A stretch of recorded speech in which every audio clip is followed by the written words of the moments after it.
The Lord be with you. And with your spirit. A reading from the Holy Gospel according to John. Glory to you, O Lord. When it was evening, the disciples of Jesus went down to the sea, embarked in a boat, and went across the sea to Capernaum. It had already grown dark, and Jesus had not yet come to them. The sea was stirred up because a strong wind was blowing. When they had rowed about 3 or 4 miles, they saw Jesus walking on the sea and coming near the boat, and they began to be afraid. But he said to them, "It is I, do not be afraid." They wanted to take him into the boat, but the boat immediately arrived at the shore to which they were heading. The Gospel of the Lord. Praise to you, Lord Jesus Christ. Magandang tanghali po sa inyong lahat. The first reading tells us of the appointment of 7 deacons to serve the early Christian community. And the duty or the job of the deacons appointed is very specific. Liturgical, to preach the word, and of course, to nourish the people with the word of God. And it was also emphasized that it is important to give ration of food to the members of the early Christian community, but it is equally important that people be nourished by the Word of God. So dito nakita natin yung kahalagahan ng pagkain. Tama namang kumain sila. Nagko-complain nga yung ibang members ng community, lalo-lalo na yung mga Hellenists. Kasi parang napapabayaan daw yung isang aspeto ng kanilang pagiging community. At ano yung aspeto na yon ng kanilang pagiging community? Hindi lang yung pagkain, hindi lang yung salo-salo.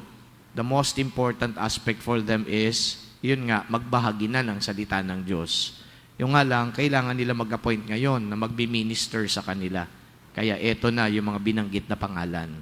So kumbaga, dito po sa unang pagbasa, ang ina-underscore, yung tao dapat binubusog din ng salita ng Diyos.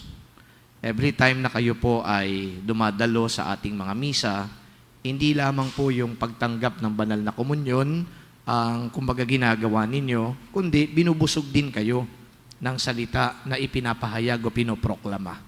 Kaya lagi ko din pong sinasabi na huwag nating tingnan ang pagsisimba bilang devotional practice o di kaya fulfillment ng inyong Sunday obligation, kundi ito ay isang pagkakataon para tayo ay mamulat at higit sa lahat, busugin ng salita ng Diyos. Ano yung ibig sabihin na busugin tayo ng salita ng Diyos? Para tayo ay magabayan sa ating pamumuhay. Hindi lamang po tayo nabubuhay ayon sa dikta ng ating pangunawa tungkol sa nangyayari sa mundo, kundi ang salita ng Diyos ay mabisa at makapangyarihang gabay kung papaano natin isasabuhay ang ating pananampalataya. Kaya uulitin ko, mahalaga na tayo ay nakikinig sa salita. Kasi nga doon sa unang pagbasa, ito yung in-underscore. Hindi ho ng mga pare. In-underscore ito ng mga ordinaryong members ng community. So nakita nila yung need. Hindi pwede tayo dito nagkakainan lang. Hindi pwedeng salo-salo lang. Hindi pwede na tayo ay nagbibigay lang ng rasyon ng food sa mga members. Mahalaga na meron ding paggabay na ibinibigay sa atin ng simbahan. At ang paggabay na yan ay salita ng Diyos. So that is what was emphasized, or what is emphasized rather in the first reading. Ngayon, sa gospel po natin, yung paikot-ikot sina Jesus, paikot-ikot, ibig sabihin palipat-lipat ng lugar. Ano bang ginagawa nila sa pagpapalipat-lipat ng lugar? Simple lang ang kanilang ginagawa. Pinagpapatuloy nila yung pagbabahagi ng salita. So, Jesus would stay in one place and then transfer to another, not simply because he already outlived his use doon sa inalisan niyang lugar, na parang sila tinatakwil. May mga tao na tinatakwil sila, pero dito nakita ni Jesus na yung iba na mga tao na nandoon sa iba't ibang lugar, dapat makapakinig din sila ng salita ng Diyos. So the Word of God is proclaimed to these people so that these people may live according to that word. Ngayon ho, kung tayo ho ay nandito sa panahon natin, ang dami-dami natin napapakinggan na iba't ibang mga prinsipyo, iba't ibang mga pananaw, iba't ibang information, at tayo ho ay naniniwala sa mga sinasabi nila. In fact, yun nga pong napapakinggan natin at pinaniniwalaan natin ay ginagawa pa natin parang basihan. At nakikipag-argue pa tayo, di ba? Pinagmamalaki pa natin yung napakinggan natin, natutunan natin, and we're going to fight for it. But what better way, to fight for something than to fight for the Word of God? Minsan sa ating mga pakikipag-usap, di natin pinag-uusapan ng salita ng Diyos eh. Kasi kapag pinag-usapan natin yan, minsan parang weird ang dating. Kaya yung mga pag-uusap-usap natin, ang laging laman nito, ayan, saan ka pupunta? Diba? Anong gagawin mo ngayon? Saan ka magbabakasyon? Ano kakainin ninyo? Diba? Yung mga pragmatic approach to life, yun ang laging laman.